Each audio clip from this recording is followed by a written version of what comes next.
For months and months, Democrats have been fighting to get the Senate to address the health care crisis. This bill does nothing to ensure that that crisis is addressed.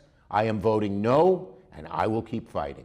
Look, don't let them spin you. The Democrats caved. People have been asking me, what Democrats caved? I want to know. We need to know. Okay, so these are the Democrats who voted to cave to the Republicans.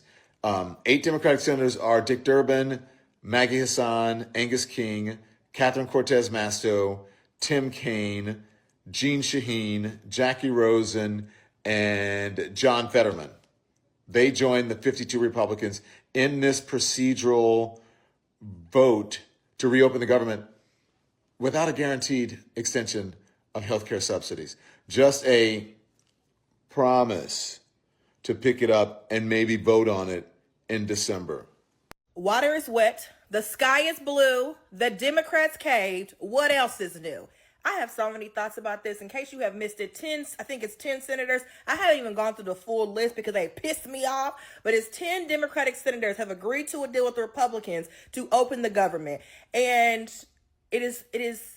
they let the Republicans play in their faces so much, and y'all knew good and doggone well that y'all not built for this. Y'all not petty enough for this. Y'all not strategic enough for this. Y'all don't stand 10 toes down enough for this. Y'all know that's who y'all are.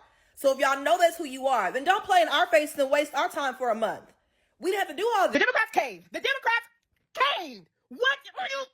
I have tried to calm down so many times to record this video, but Senate Democrats, it's official. They are actually voting with Senate Republicans to reopen the government and got absolutely nothing from the longest government shutdown in history. What was the point of doing this in the first place if you weren't actually going to care about the Affordable Care Act? What does getting a vote in December mean for the millions of people who are going to experience an increase in their healthcare premiums of $100 to thousands of dollars? If you were going to cave that easily, if you were going to be that soft, what was the point in America going through this in the first place?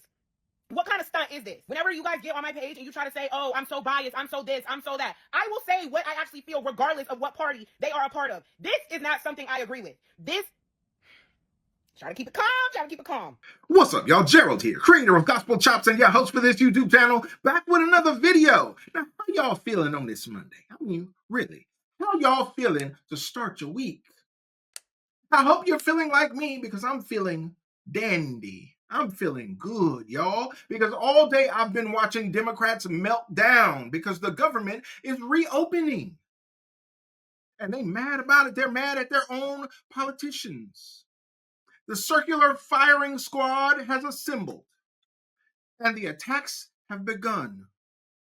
Democrats are attacking each other because they can't take it that their elected officials, selected officials, have caved to Republicans after all this time. Federal workers have been furloughed. Government has been shut down. SNAP benefits have been withheld. And what did it take? About 24 hours of airport travel being inconvenienced, and the Democrats are caving. Now, mind you, Chuck Schumer came out and he said, I'm not caving, I'm not going anywhere, I'm not folding. But this is how politics work, y'all. If you follow it, you know how this works. You've seen it before where they pick the Democrats who have the least vulnerability and say, you vote for it.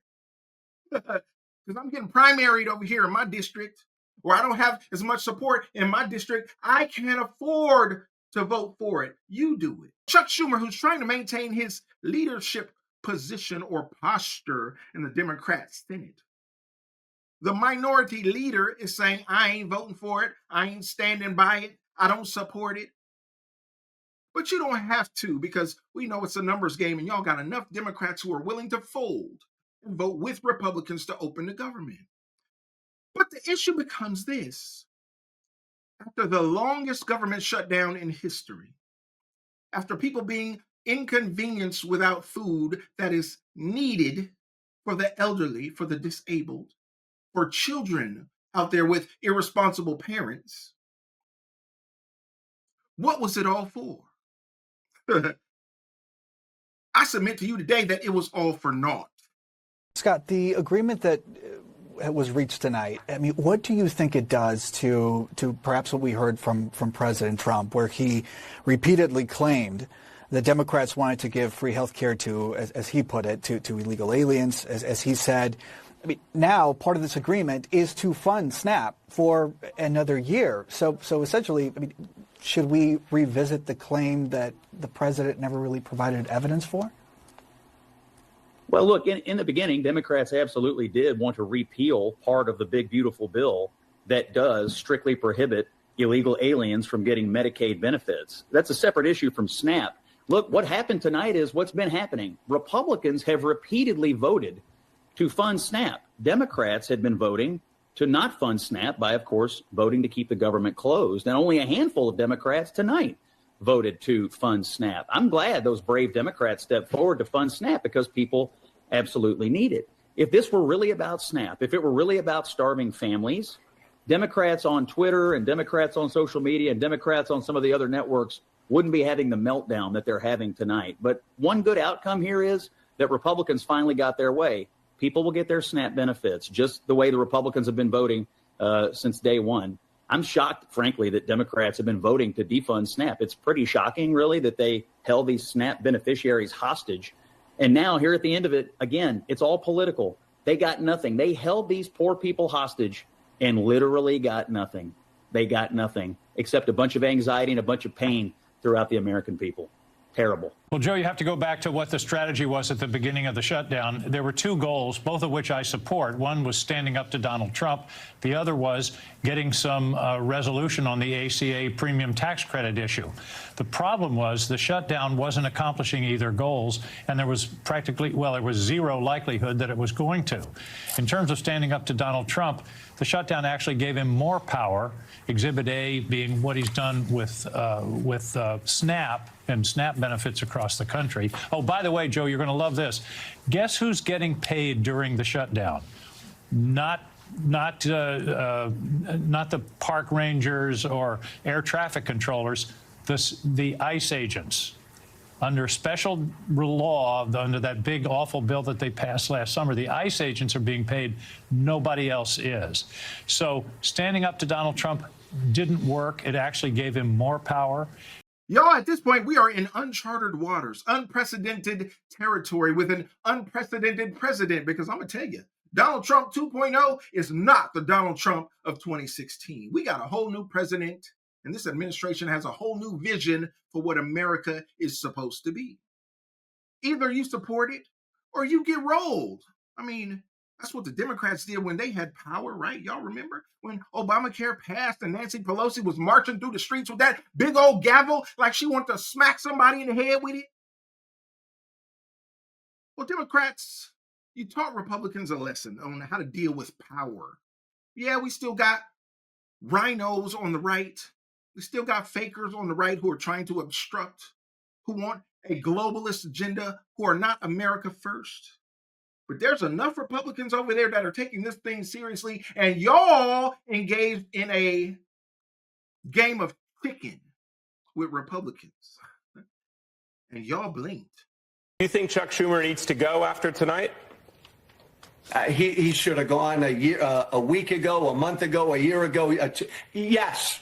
Yes, you talk about aim and not meeting the moment, right? Every time he gets in front of a camera, the average Democratic voter out there screams, "Be done with you, be done." And this will only accelerate that. Yes, Joe, do you think the left is headed for a Tea Party-like moment here? I mean, I know that you're new to being a Democrat and you're not like some big lefty or progressive, no.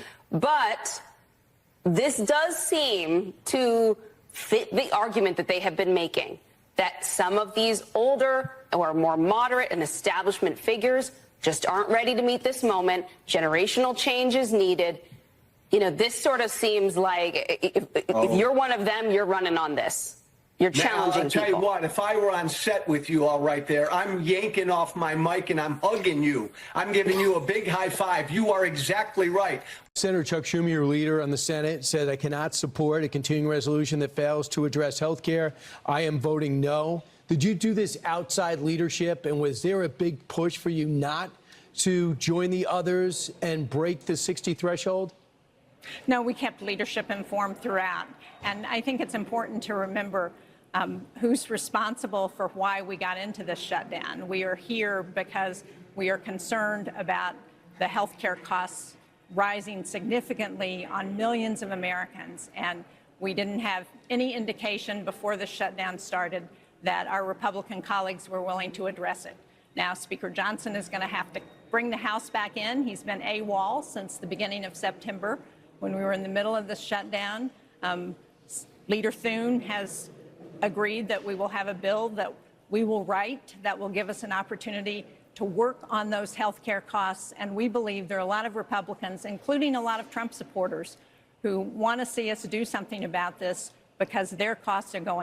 And there you have it, y'all. What do you think about these Democrats losing their mind on these major networks and independent folks taking to their own personal social media and going off? Because they are upset with their politicians who have failed them on many levels. Some folks didn't get a paycheck unnecessarily. Some folks are getting eviction notices unnecessarily. Some folks are getting their utilities threatened to be cut off unnecessarily. Some folks are searching for food to eat, going down to your local church or your local nonprofit or your local food pantry because the Democrats failed you and got nothing in return but a promise for a future vote. Well, Democrats, that's what you get for not being America first, for being illegal alien first, because y'all let the illegals leapfrog over Americans, even needy Americans. Yes, we have a responsibility to those Americans in need, but we don't have a responsibility to overlook them on behalf of folks who don't even belong in this country. Well, that's the Democrat agenda. So if you with that, then you ain't with this.